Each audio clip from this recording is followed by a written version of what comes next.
Time 23:16. A family sits at a table in the hall of an ordinary 3-room apartment. Mother, father, grandmother, youngest daughter Lizanka, and me. My name is Oleg. I am Lisa's older brother.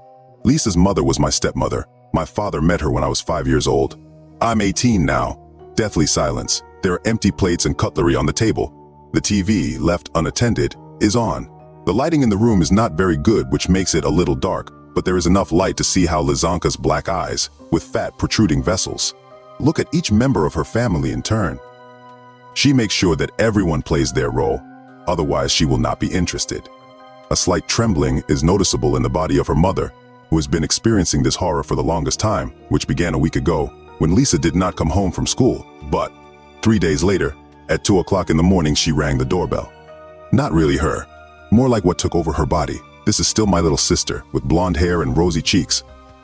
But only her eyes give her away, and sometimes, when she parted her lips, crooked rotten yellow teeth, chipped in places, also vaguely reminiscent of human ones. From that moment on, our entire family were toys. When she was not sleeping, she was playing, and whoever did not obey died in terrible agony in front of the others.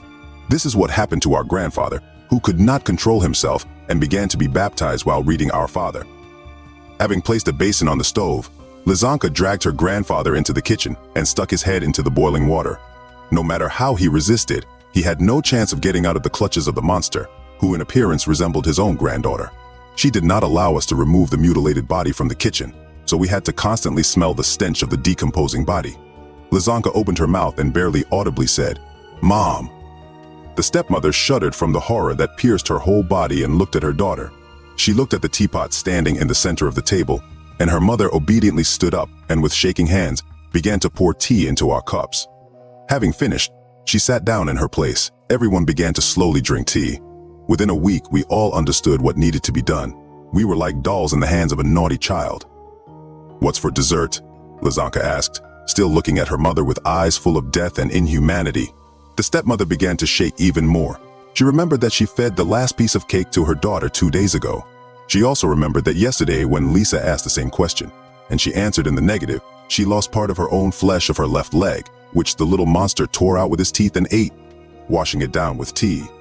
Looking at the bandaged, bleeding wound, her mother barely audibly said, "We have sweets, and then nothing. Let's Mom go to the store and buy something, in the hope that her daughter will let her out into the street and give her the opportunity to escape." "Mom, you know the rules," Lizanka said in a monotonous voice. "We don't go outside. And about sweets, you say there's nothing." Lisa opened her mouth in a wide smile, revealing her ugly teeth, licked her lips with her tongue, and looked at me.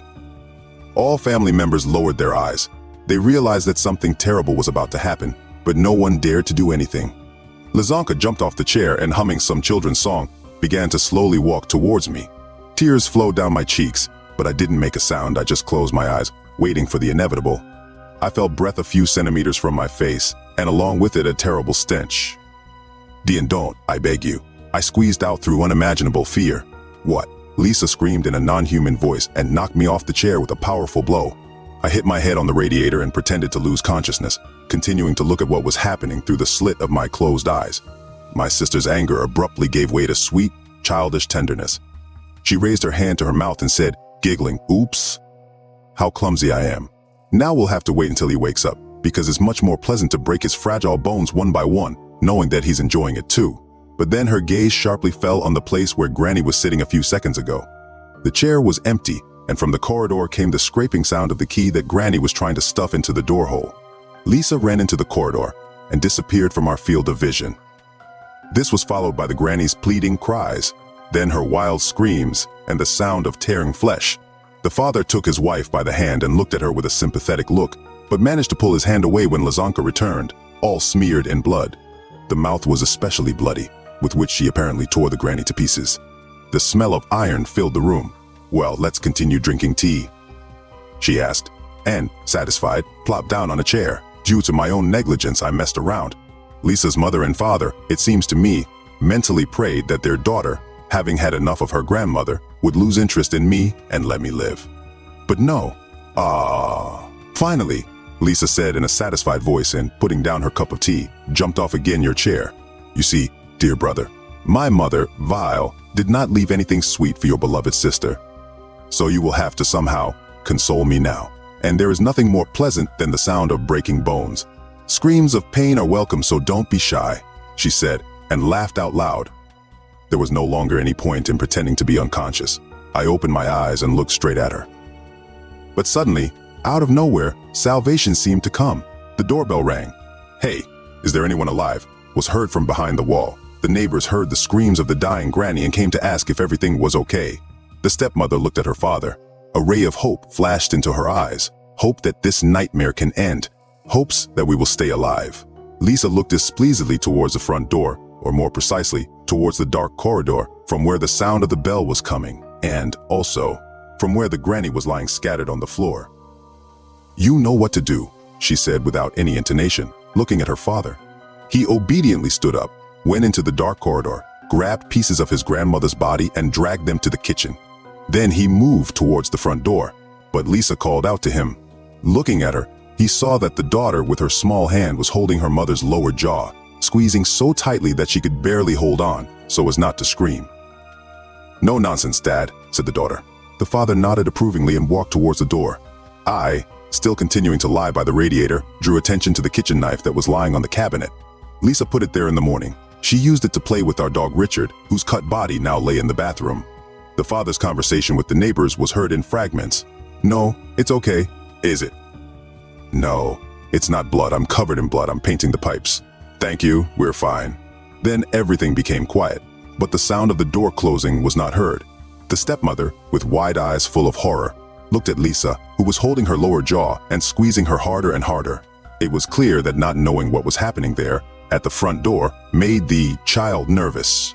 "Pa-a-a-a-a-ab," she shouted. "Pa-a-a-a-a-a-ab." Mom no longer had the strength to endure this pain, but she knew that if she screamed, she would die at that very moment. I slowly, silently moved towards the kitchen knife that Lisa had forgotten. Suddenly, the silhouette of my father appeared in the doorway to the room where we were. Lisa let go of her mother and silently looked at him.